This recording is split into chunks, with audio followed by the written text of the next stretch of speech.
मेरा ओघड़दानी मेरा भोलेनाथ कभी खाली नहीं छोड़ता। सब शिव महापुराण की कथा कहती है, आप अगर विश्वास रखे हो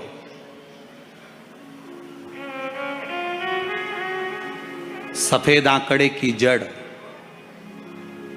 जिस नारी का संतान नहीं हो, गर्भ नहीं ठहरा हो, सफेद आंकड़े की जड़, जिस देव अधिदेव महादेव की कथा जिस तुम्बरुका जी ने श्रवण कराई है, शंकर भगवान जिनके सामने बैठकर शिव पुराण की कथा सुन रहे हैं, उन तुम्बरुका जी का नाम लेकर शिवलिंग पे से 21 बार घुमाकर मंदिर में ही कमर पर 7वें दिन रजस्वला धर्म के जो बांध लेता है और एक पीपल का पत्ता अवधूतेश्वर महादेव का नाम लेकर शंकर पर चढ़ाकर उसको गाय के दूध में उकाल कर रात्रि को दोनों पति पत्नी अगर पीकर सोते हैं, 3 महीने में भगवान भोलेनाथ उसकी गोद भर देते हैं। ये शिव तत्व,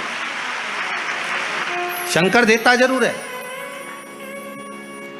माता अंजना के यहां स्वयं शिव महापुराण की कथा कहती है, स्वयं शास्त्र वर्णन करता है, माता अंजना माता के गर्भ से संतान नहीं हुई। 42 वर्ष की माता अंजना हो गई थी और 42 वर्ष की होने के बाद भी माता अंजना के गर्भ से संतान नहीं थी। जब संतान नहीं हुई तब बार बार निवेदन करा महाराज केसरी से, तब नहीं संतान हुई तब अपने पिता से जाकर निवेदन करा, पिताजी गौतम बाबा से निवेदन करती है माता अंजना कि मेरे गर्भ से संतान नहीं, मुझे औलाद नहीं, क्या करूं? तब गौतम बाबा ने कहा एक पार्थिव शिवलिंग का निर्माण करो, मिट्टी का शिवलिंग बनाओ, उसकी पूजन करो। और माता अंजना उस मिट्टी के शिवलिंग के पूजन में ऐसी लीन हो गई कि मिट्टी का शिवलिंग का निर्माण करती, पूजन करती। एक बार देवाधिदेव महादेव ने कह दिया, जाओ पार्वती जरा जाकर पूछो कि अंजना को चाहिए क्या,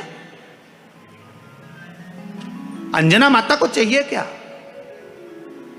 अच्छा, सारे देवताओं को सबसे ज्यादा टेंशन देवाधिदेव महादेव से रहता है, क्योंकि ये बिना सोचे बिना समझे किसको क्या दिया है कोई भरोसा ही नहीं होता। एक बार तो ब्रह्मा जी ने खुद ने कह दिया, साहब हमको तो इस्तीफा दे दो, हमको नौकरी करना ही नहीं बैकुंठ में बिल्कुल भी। तो भगवान विष्णु ने पूछा हुआ क्या? बस प्रभु, राजा श्वेत की अंतिम समय, प्राण छूटने का दिन, उसको यमराज लेने के लिए गए और देवाधिदेव महादेव वहां खड़े हो गए और क्या कहे, लेके मत चले जाना, उसकी अंतिम सांस, और क्या कहे, लेके मत जाना। और मेरा बेटा जब लाने लगा तो उसके प्राणों को हर लिया, यमराज ही मर गया। फिर मेरी पोती गई मृत्यु देवी, उससे कहा उठा ला राजा श्वेत को, वो राजा श्वेत को जैसी मृत्यु देवी ने फांस डाली, भगवान शंकर ने उसको भी मार दिया। अब बताओ, सूर्य नारायण भगवान बोले कि मेरा बेटा भी मर गया, मेरी पोती भी मर गई, अब बताओ क्या करें? तो भगवान ब्रह्मा जी ने शंकर जी से जाकर कहा, भोलेनाथ ये आपकी आदत बहुत गलत है, जब इसको मरना था तो आपने क्यों बचाया? शंकर जी बोले मेरे मंदिर में बैठा था, जगह तो देखो कि कहां बैठा है।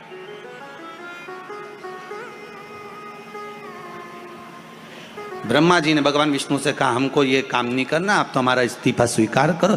भगवान विष्णु ने शंकर जी से कहा, भोलेनाथ जी अब इनके बेटे को, सूर्य नारायण के पुत्र को और पोती को जीवित करो। शंकर भगवान करे एक शर्त पर जीवित करूंगा, जहां मेरा भजन हो रहा हो, जहां मेरी कथा हो रही हो, अगर कोई महामृत्युंजय मंत्र का जाप कर रहा हो, श्री शिवाय नमस्तुभ्यम जप रहा हो, शंकर का पंचाक्षर मंत्र नमः शिवाय जप रहा हो, शंकर जी कहते हैं उस समय पर मृत्यु उसको ना घेरे।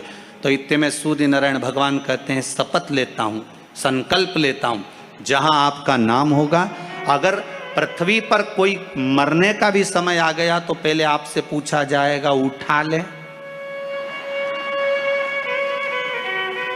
तुम बोलोगे तो बात दूसरी है। शंकर जी बोले हम बताएंगे तो उठाना, हम बोल दें अगर ये शंकर जी का नाम जप रही है और पड़ोसन नी जप रही है तो हम इशारा कर देंगे बाजू वाली को उठा लो। तुम टेंशन मत ले, तुम तो